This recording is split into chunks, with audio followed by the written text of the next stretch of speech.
ស្រណោះណាស់ពេលភ្លៀងរលឹមក៏ឆ្លើយក្រឹមក្រឹម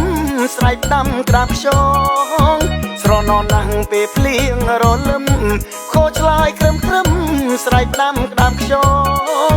ស្រណោះពីអ្នកដើរត្រសងនាំគ្នាផ្ដោផ្ដងនៅតាមដងអូទឹកខ្លាឆ្វេងឃើញមកចាគៀនគូម្ដងម្ដងឮសូឡូលោកពោលហៅគ្នា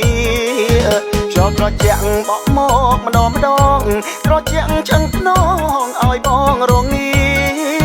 ចោលត្រជាក់បក់មកម្ដងម្ដងត្រជាក់ឆ្អឹងភ្នងឲ្យបងរងា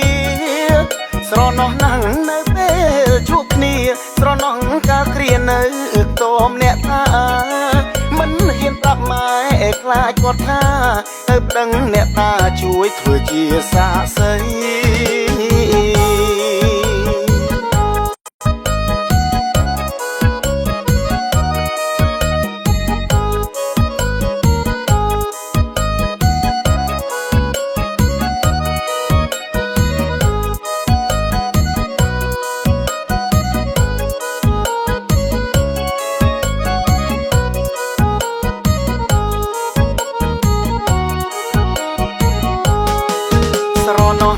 ពេលភ្លៀងរលឹមក៏ឆ្លើយក្រឹមក្រឹមស្រែកដាំក្រាបខ្យ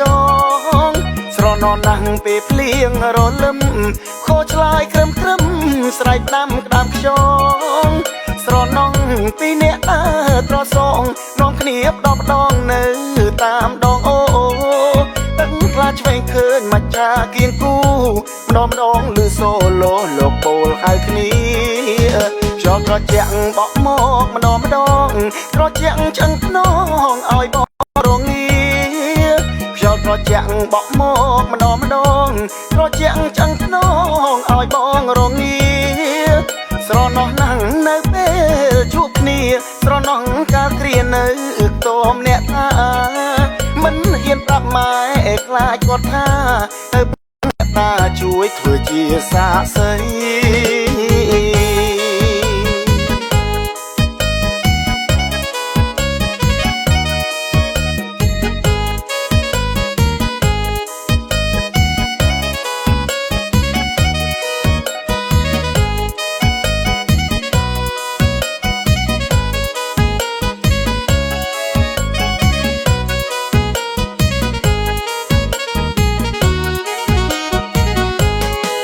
ស្រណោះណាស់ពេលភ្លៀងរលឹម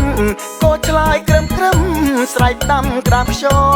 ងស្រណោះណាស់ពេលភ្លៀងរលឹមក៏ឆ្លើយក្រឹមក្រឹមស្រែកដាំក្រាបខ្យងស្រណោះពីអ្នកដើរត្រសងនាំគ្នាផ្ដោផ្ដងនៅតាមដងអូទឹកខ្លាឆ្វេងឃើញមកចាគៀនគូម្ដងម្ដងឮសូឡូលោកពោលហៅគ្នាចោលត្រជាក់បក់មកម្ដងម្ដងត្រជាក់ឆ្អឹងភ្នងឲ្យបងរងាចោលត្រជាក់បក់មកម្ដងម្ដងត្រជាក់ឆ្អឹងភ្នងឲ្យបងរងាស្រណោះណាស់នៅពេលជួបគ្នាស្រណោះកាលគ្រានៅខ្ទមអ្នកថា